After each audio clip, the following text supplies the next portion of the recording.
कंवरिया भोले के दरबार, कमरिया लचके गूंजे जयकार। बोल बम बोल बम, हर हर महादेव बाबा के नाम पे झूमे पूरा गांव शहर।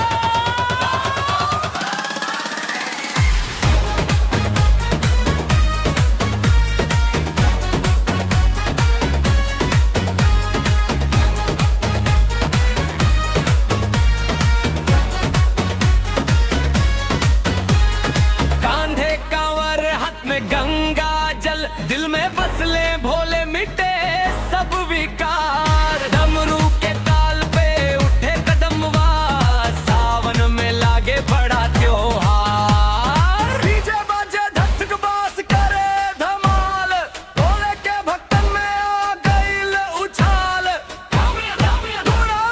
डीजे हर ओर महादेव के कृपा बरसे घनघोर।